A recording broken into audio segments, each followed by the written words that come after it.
Hello, welcome to Confessions of a Frustrated Game Master. I am Robert, the narrator, and thank you for joining me for another supplemental episode of Confessions.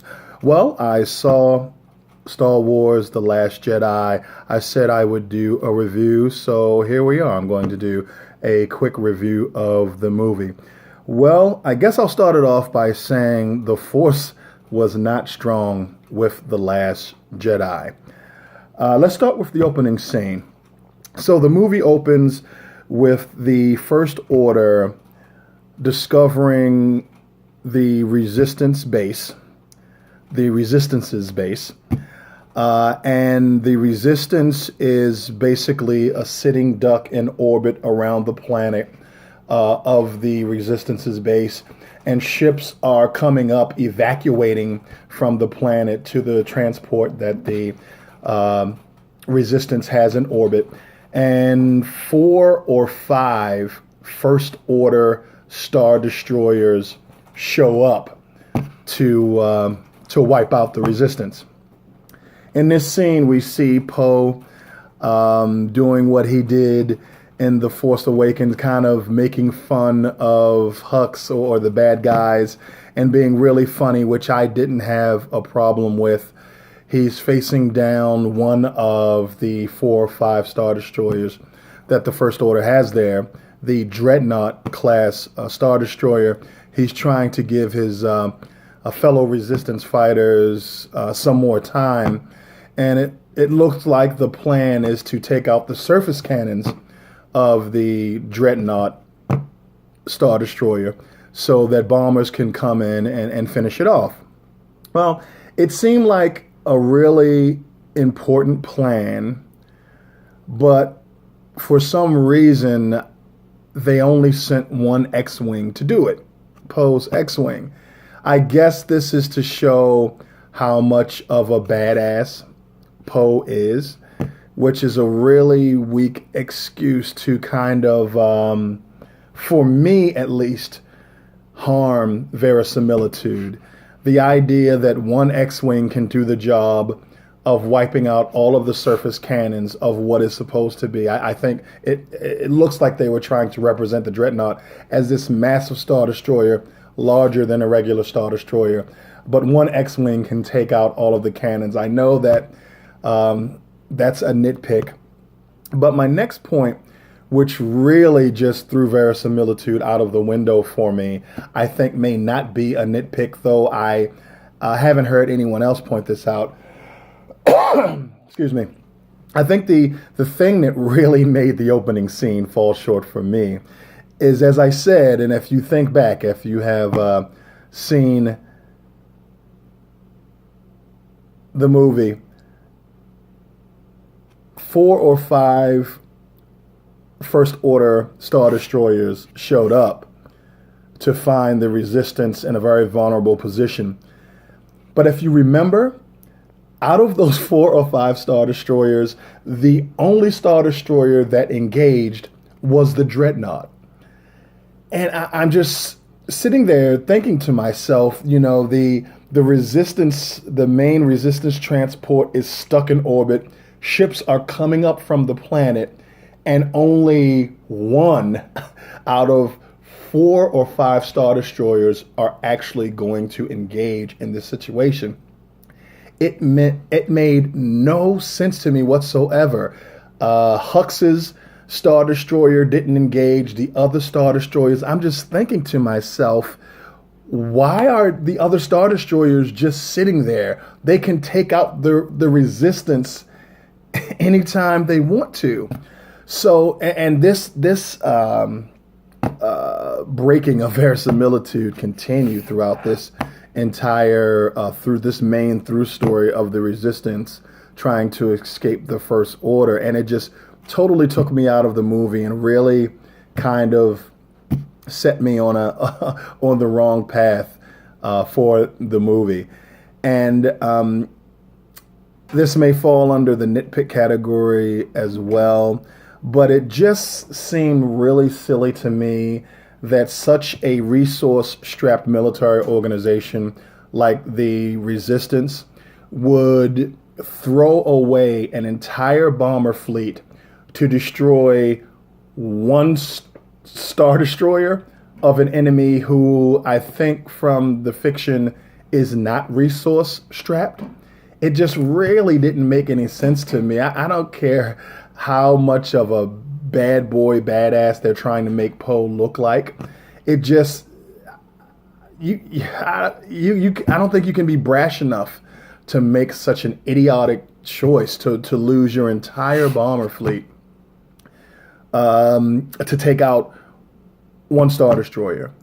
And I guess they were trying to set up drama with the fact that the Dreadnought class Star Destroyer had to charge its main gun.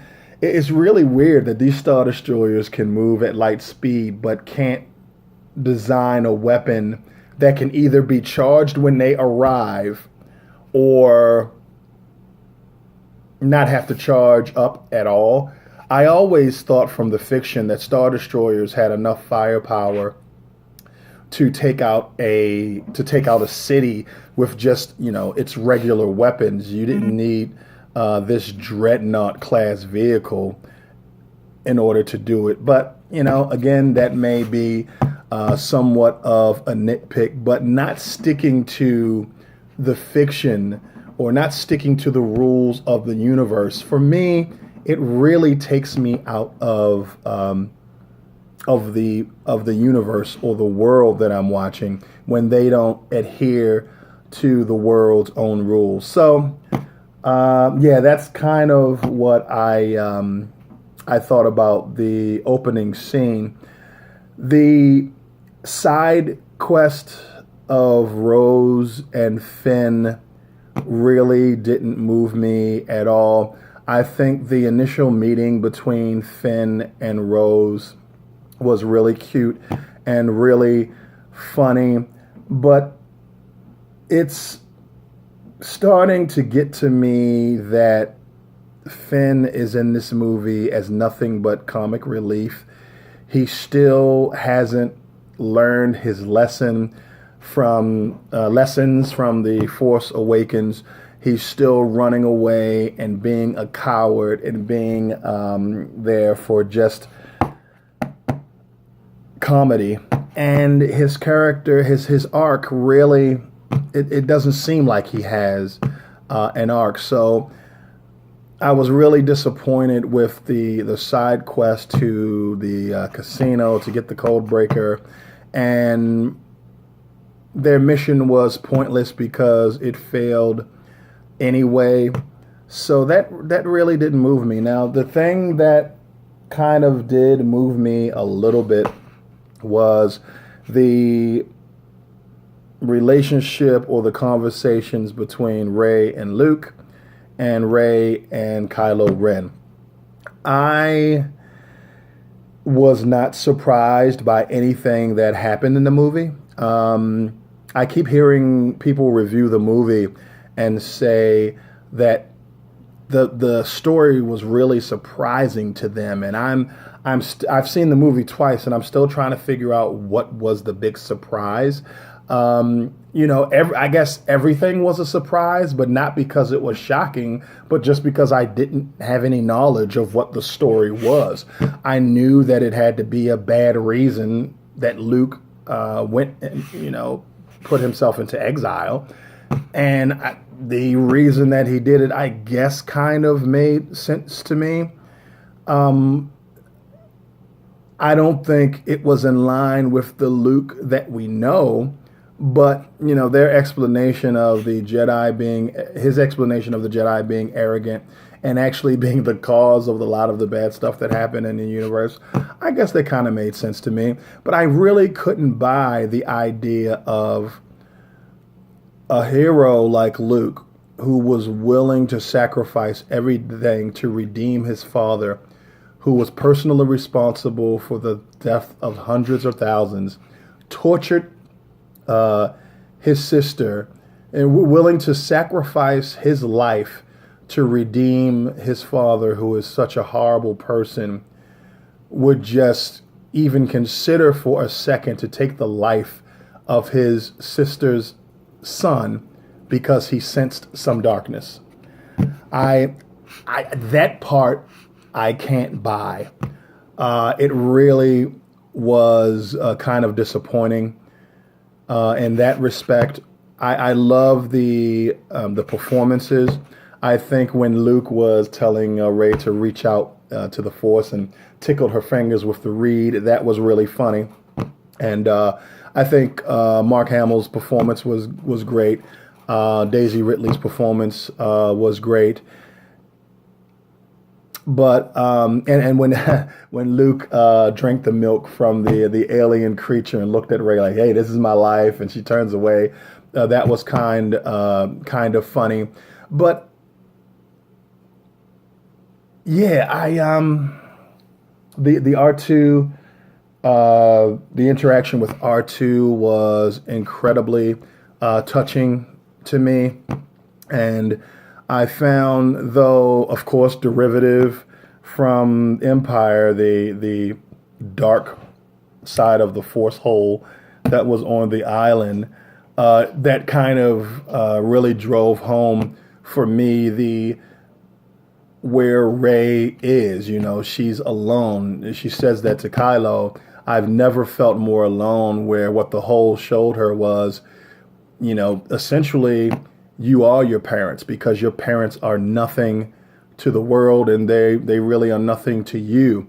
And that really drove her into considering trying to save Kylo. And I kind of like that aspect of the movie. But I found the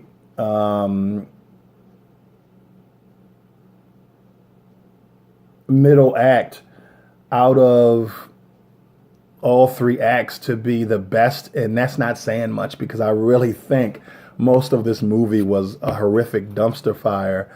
The slow speed chase again took me out of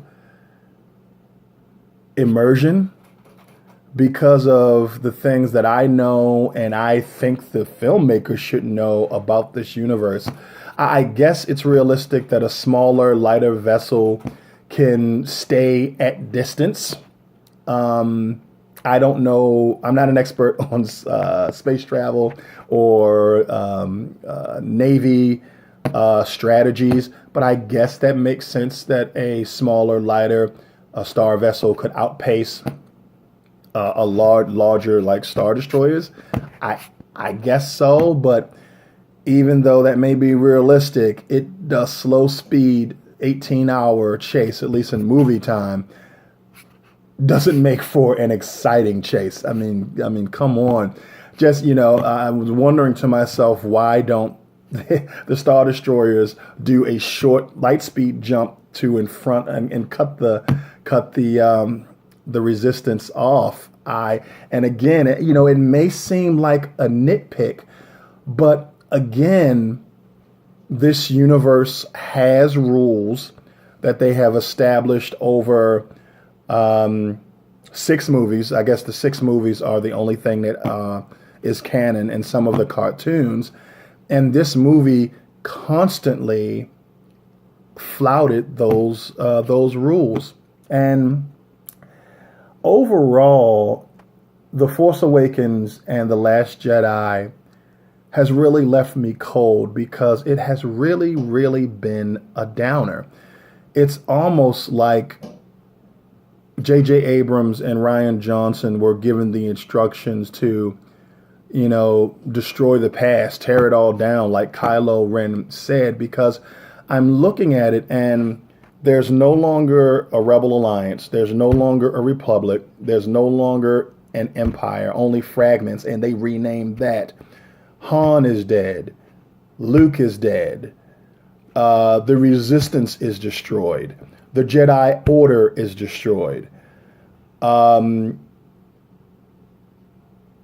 Snoke died, which I guess, serves the story. Phasma may be dead after again having the smallest of roles in this movie. It just seems like to me that this is a kind of a reboot, not a sequel And though Rian Johnson and J.J. Abrams said that they had complete control over the storyline, it seems like they were given orders to just destroy everything and remake it in their own in some new image. And I that's really disturbing to me, because I don't mind things changing and evolving. I can somewhat get behind Luke after 30 or 40 years of what he's seen, maybe having a moment of weakness and deciding to get rid of the Jedi. But do you have to rename and destroy everything? It is really depressing. Han Solo dies alone on a bridge after trying to redeem his son. Luke Skywalker dies on a rock on a lonely island. I mean, is that what we want to say? Our heroes just, this is how the heroes that you've loved for so many years wind up just dead and alone and defeated, and failures may be inspirational, but ultimately failures. That really is depressing, and that's what I find really depressing about this movie. It's the Resistance, their only plan of actions it seems to be to sacrifice their lives. Rose's sister in the opening scene, I don't know if she was really sacrificing herself or her ship was damaged and she got caught up in the explosion, but Laura Dern's character sacrifices herself. Why another legacy character who is now dead, Admiral Akbar, wasn't the one who did that, I have no idea. Why there was a need for a new character to come in just to sacrifice herself is a mystery to me.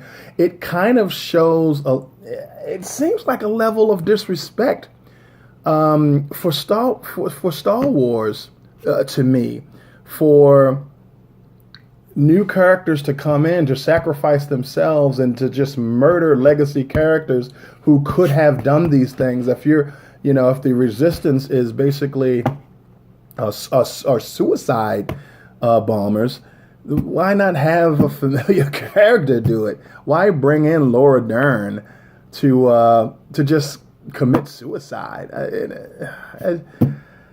I don't know, dude. It was really disappointing. It was really depressing. Apparently, autopilot doesn't work in Star Wars. You couldn't just set autopilot. It's like they're trying to milk something out of you. I had really no feelings for Laura Dern's character, Holdo, or whatever her name was, because she was just as incompetent as everyone else in the movie. Why not tell your loose cannon flyboy what the story was, so that he wouldn't be tempted to commit mutiny? I don't know, man. So yeah, that is how I felt about The Last Jedi. The idea that Snoke was taken out so easily is laughable to me. He is supposed to be able to read Kylo Ren's mind, but couldn't tell that he was moving the lightsaber. I mean, he didn't even have to use the Force for that. I mean, the lightsaber was sitting right next to him. He could see it moving. The way Luke went out, I mean, I guess if you're going to go all in with I'm not a hero, I think the Jedi should die, I'm not going to leave this island. I guess in your own universe, that's a little bit of verisimilitude, because Luke said he's not leaving the island and he didn't. But to have him not go out, igniting his green lightsaber and getting there and saving the day, and maybe him and Snoke killing each other, it's really, like I said, man, it's really depressing. Luke just dies alone on a rock, and for me, putting up those two suns doesn't make it any better, man. It's just really depressing that all these characters are dying, and it seems like I heard someone say that they're contracting the Star Wars universe, and I feel it, man, because everything, the Empire, the Rebel Alliance, Legacy Akbar is dead, Legacy characters are dead, Lando is nowhere to be found. They're bringing in new characters just to die heroically. What is going on with Star Wars? Where is the hope? That kid in the stable pulling a broom to him, I'm sorry, really didn't give me a bunch of hope when these characters are dropping like flies, and that's what you get for being a hero in this universe. You die pitifully alone. Leia and Han have a kid and are divorced. It's just, man, this movie was a downer, man. I guess the only good thing, even though it was poorly executed, finally seeing Leia really use some impressive force powers, I guess, was the only good thing to come out of this, and even that was poorly executed. So yeah, as you can tell, I really didn't like this movie. I saw it twice too many, and I only saw it twice. So what do you think about the movie? Is there any validity to what I felt? Please drop some comments down there in the down below. And I don't even know if I'm going to go see 9. I guess I'll wait for the trailers. But thanks for joining me for this supplemental episode of Confessions of a Frustrated Game Master. Good morning, good afternoon, good evening, wherever you are.